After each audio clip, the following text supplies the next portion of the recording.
حضرت رقیه رو میشناسی؟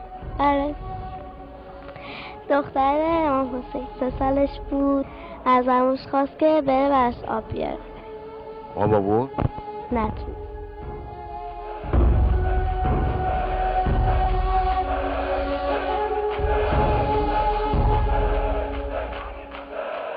فکر میکنی اگه تو جای حضرت رقیه بودی خبر شهادت عموتو بهت میدادن چیکار میکردی؟ خیلی بد بود، خیلی ناراحت شدم. تا حالا تشنت شده؟ آره. تا حالا شده تشنت بشه مثلا آبم دم دست نباشه؟ آره. چه حسی به دست؟ خیلی بد بود، خیلی بد بود، خیلی تشنه میشدم. بعد خیلی تشنت بشه آبم نباشه چیکار میکنی؟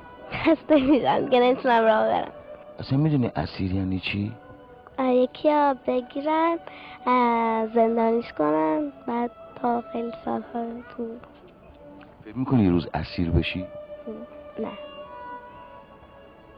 فکر کن یه مرتبه 10 تا مرد بزرگ که با بابات هم لج باشن و دشمن باشن. نه. ببین اگه یه روز یه آقای بیاد شما رو کتک بزنه به کی میگی؟ به بابا. اگه بابات نباشه؟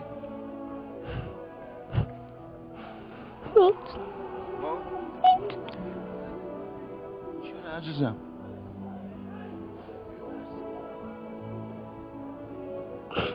ها؟ چرا گریه میکنی؟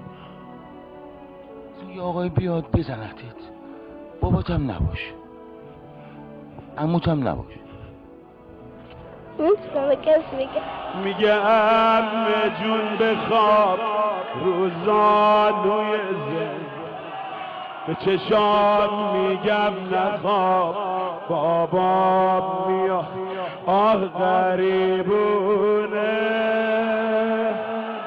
دارم میرم از این بیرونه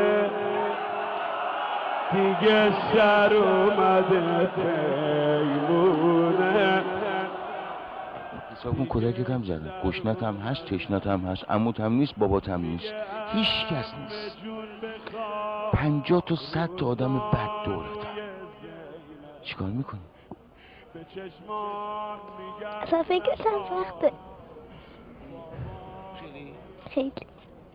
همون گریه میکنی؟ الان رقیه رو بهتر شناختی نه؟ خیلی سخت. آره.